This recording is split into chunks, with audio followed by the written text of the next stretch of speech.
Professor Ashok, who is, as you will see in your booklet, if you haven't already looked, is the chair of the Department of Philosophy at Haverford College, which is a Quaker college, very old and prestigious one, just outside of Philadelphia. And he's going to initiate our discussion on dialogue, or I should say initiate our dialogue on dialogue. We're going to try to have the dialogue then continued, as I said, with his partners, Heidi Hoivik and Shirley Peterson. They will continue a kind of conversation for approximately a total of 45 minutes. That should leave us about the same amount of time for all of us together from the floor to join in the dialogue.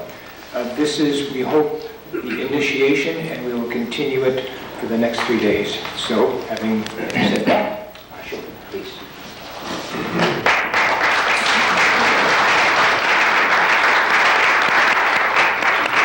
Thanks, Len. It's a pleasure to be here with you. I'm doubly wired here, so I hope you can hear me and that it's all right back there. What I'd like to do is to talk for a while about some of the focal themes that I hope we'll be struggling with together. There's incredible talent in this room, many backgrounds and energy, and the main point is to get you involved as soon as possible in the dialogical process. What we want to do really is to try to create an ambiance, a setting in which dialogue can ignite and flourish. It's already begun anyway. We can't restrain it, and we want to accelerate that process. What we hope to do is tonight is to open up conversation and start dialogue on some key themes. I was going to just take as a point of departure the audio tape that was circulated, but unfortunately some have not gotten it, and so I've been advised to take a moment or two extra to sum up some of the key themes there, again at the risk of repeating some of them. And then I will open conversation with Heidi and Shirley and get the conversation going, and hopefully in this way the theme that we'll be struggling with all the way through the next 3 days will emerge for us and continue. The main point to stress is that dialogue is the process that we have to live through and perform. And if we can begin to feel, and we all have, the power of dialogue, especially in the global setting. I'll comment on why global dialogue is very, very much at the heart of ethics and spirituality now. To open up this conversation in a very practical way. The point I'd like to stress tonight, instead of opening up only the general points about the deep connection between dialogical awakening and ethics and spiritual life, is that this dialogical process is at the heart of actually solving the problems we face today. It's the most pragmatic and practical, action-oriented thing we can do. We tend to think of spirituality as of the spirit and of the mind, and we fail to see often the connection between spiritual awakening and as the most proactive thing that we humans can do. And that's one of the points I'd like to stress. It's all the more important because we also, for that reason, fail to realize the extent to which the way we make our world, the way we make our culture, the way we think, the process in which we think, to the extent that we are ego thinking and thinking from an ego technology that we're not even aware of, we fail to realize how deeply that is shaping and creating and promoting the deep problems we face in the human condition across the board. And all the great teachers, as I mentioned in that audio, in our judgment, and we'll share this, many of us in the Global Dialogue Institute, that the great teachers of the ages have in different ways zeroed in on this very point, that we are as we mind, that our minding creates our reality, and our human problems are a direct cause, scientifically, objectively, from how we conduct our mind. And if we're broken from that and can't make that connection causally, and then we're really in a lost situation. And yet that's been going on in culture for the ages, despite the presence of these remarkable teachings that we've had that have just not been, in terms of technology, in a corporate way, emerged for us yet. So let me brainstorm a little while to recollect 2 or 3 of the themes that were presented there in order to open up our conversation, with an eye to then applying them to practical human problems that we face. I suggested that, the great teachers, the common theme is that they've seen that to the extent that we humans are practicing ego thinking, ego culture making, And when I use that word, it resonates in many ways. We think of ego and the self, but it's not just the ego self that's in question. It's a corporate way of practicing the mind. It's a technology of world making. We humans are world makers. We make and shape our worlds through our thinking. We shape our reality. And the teachers have seen that insofar as we proceed in an ego-centered way, another word is monocentric, because a tribe, a culture, can be very cultic in its practice of ego-minding. And for example, if we look at the teaching of Jesus, the teaching of Moses, of Buddha, of Krishna, of Lao Tzu, of Confucius, across the range of these cultures, the teachers have seen that ego technology, ego thinking, splits us from ourselves and splits us from reality. That's the main point. The insight is, the depth insight, is that reality is a profound unified force, a unified field, where things are interrelated in the most profound way. And ego culture produces a technology in which it packages and objectifies. And one way that has been seen over and over is that there's a split between the subject who thinks and the world around us, which is objectified as an object of thought. And we don't realize that that is devastating. Whatever reason that led us into this stage of our evolution, it is a stage, and the great teachers have seen that it needs to be overcome, and it can be overcome. It's a very optimistic point. Buddha's insight, for example, as we know, Buddha means the awakened one, the awakening from this, where Buddha went through deep struggles to understand the core of human suffering. Why are we suffering? In the wide generic sense, even though we may be contented and we get our heart's desire, in quotes, in a certain way, people are still in quiet despair. So the suffering is a deep ontological existential suffering. And Buddha saw that the source, and he summed it up in the Four Noble Truths, that existence, ego existence, is suffering.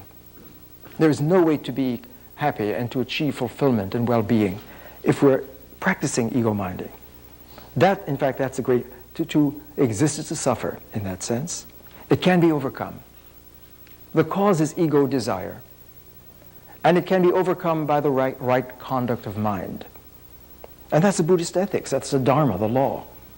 So Buddha's simple message that for centuries and millennia have been shaping cultures and awakening people is that we have to conduct our minds correctly, rightly. And that's ethics, the Eightfold Path of right intention, right livelihood, right judgment, and so forth. In all of the ways, the main ways in which we conduct our minds. So there it's very clear. Ego is a source of suffering, existential suffering. It can be overcome with the awakening of mind. This is the same thing. If we could take Lao Tzu, we could take the call of Jesus for us to go through a rebirth. In all of these cases, the profound reality, and as I pointed out in the audio, we at this stage of our evolution, we still lack a word that can help us realize that there is a profound common reality across cultures and worlds and ideologies and all forms of human life. And I've proposed a candidate, the word logos, from the Greek, to name this fundamental reality, which can be done in a religious way, in a secular way, in a scientific way. It really is a word for the profound reality. And in the context of the logos, as the infinite word, it is clear in the power of this word that it must be a unifying force. The great teachers have seen this, the mystics have seen it, and spoken from that unity. And it's a very simple point. Just if we think about it for a moment, we'll see why there's been a consensus across cultures and worlds that there must be a primal reality. It must be infinite. And this infinite power must be unified. It's the simplest point in the world, because if there were something beyond it, if there were two infinites, then the infinite would not be infinite. It would be completely self-contradicted by that. Because that which is outside of it would delimit it, and the philosophers knew that on day one. So if there's the infinite word, and there must be, there's an if there, but then you realize immediately that there cannot not be the infinite word. And there's a whole scenario there, I won't go into that. But once you start with the infinite power, it must be unifying power. But for the same reason, and this is one of the greatest insights, I think, in evolution, that the infinite word is the power and source of diversity and multiplicity. The logos in its infinitude, if we think about that as well, is the source of generating infinite multiplicity, diversity, plurality. Diversity is sacred. Plurality is sacred. It's the signature of infinition. And if we see that, it changes our whole attitudes about multiplicity. That's why we're individuals. Because once you begin to get into the depth of logos, as the great teachers have seen over and over, each person, each moment in this unified force reflects the infinite power within itself. That's a universal formula across the board. Quakers may say there's that of God in every person. That captures it. There's an infinite in every... Because once you break the ego barrier and get out of that artificially constructed reality of ego making where you allege yourself to be a self-existing entity, when you think about that the ego alleges to be I exist, I am, and it consciously and unconsciously takes itself to be a self-existing being, and that is a very, very arrogant thing to do. It's arrogant because ontologically it has to be infinite to sustain its independence. When in fact the infinitude means that everything in the deepest way is co-related, co-interactive, and can never stand atomically apart. That's a dialogical. So once you begin to go into the profundity of the logos as the reality principle, it's very clear that all things, the Buddhists call it co-arising. Very powerful idea. All things co-arise. Nothing can stand independently on its own. And yet that's what ego culture does. It begins and starts with this presumption that the self is a self-existing being, an entity. And it processes the world by objectifying things. Once you start doing that, you package them by names, and the disaster follows. So one of the greatest lessons in the evolution of culture is that if you can step back from any one cultural perspective and move into the global perspective, and that's really what the Global Dialogue Institute is attempting to help generate and to foster in our meetings, is that there is something profound about the global perspective. When you begin to live between worlds and amongst worlds at the same time, it forces you to break the ego barrier. Because the ego mind shares a world that it takes its world and its worldview to be the measure of reality.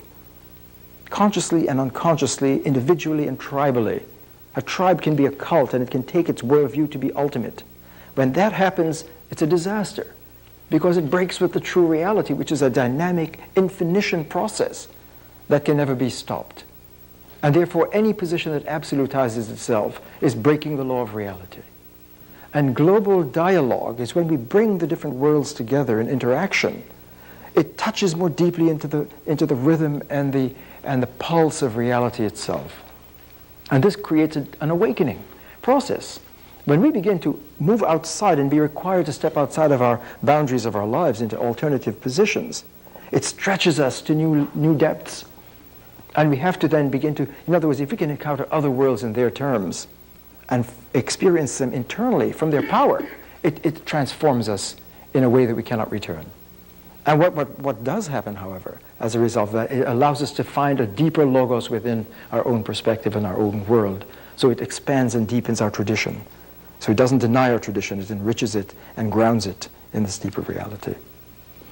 So this is really the idea of the global awakening and the global dialogue. And what I'm trying to suggest is that across the board, the various cultures have seen, and if we look at the story of logos unfolding, it implies a deeper vision of cultural evolution. It means that if all cultures and religions and worlds and ideologies are grounded in logos, as they are, and if logos is the infinite word which is playing out in a global event, which it is, then cultural evolution is the emergence of logos in the human condition. And that's why it's very clear to many of us now that we're at a very exciting moment where after millennia of the struggle between the egocentric human and the dialogic human, and the dialogic culture, we're on the cusp of an exciting and terrifying confrontation, because it's clear that the ego forces are peaking. Violence is rampant. Internal violence, violence between people, the devastation of human relations, all of those signs of ego culture making are before us. And also what's exciting is that the forces of the logos are emerging. The dialogical reaching out, the spiritual awakening of a people. This is happening as well. So where is it going to lead? I mean, if there is a dialogical awakening on the planet, and the ego forces are also peaking, and they're incompatible in some deep way, something has to give. And really, that's really what our effort is about and what we're trying to foster, because we feel that our sustainability is at stake. And so I'll just sum up. I don't want to go on. I'll just echo some of those themes and suggest what I hope we'll do in this time together is really to tap your energy and creativity in this process in dialoguing together. And hopefully in our conversation, as we brainstorm how can we and where we sit and the experience that we come from and the problems that we see before us, is the dialogical awakening really an effective existential tool in addressing that, as we are alleging? And we hope to make that a reality in the next 3 years. So we're very practically oriented. And the bottom line then is this, that we need to see the connection between this dialogical consciousness, this dialogical process, to see that all the meditative traditions have in effect also been feeding this dialogical awakening. When you enter into meditative awakening, as Arjuna is led by Krishna to higher consciousness, that's dialogical. We tend not to think of this. We think of Eastern wisdom and meditation and yoga as one kind of technology, and something like dialogue as something different. I'm suggesting that they're deeply connected. So when we say dialogue, we mean a transformation of your being, of your outlook, of the way you mind. And that there couldn't be a deeper change than that, and that is action. So the title of this conference is Spirituality-Action, and we're suggesting that the core of spirituality across religions and worlds is this dialogical awakening process, and it is proactive. That if our human problems are generated by ego culture making, and we can see that, then what is the greatest thing we can do together to address those problems, to foster the dialogical awakening? And we're suggesting that that is the most profound activity we can engage in at this point. Well, I'll stop with that and invite my colleagues to join me in conversation. And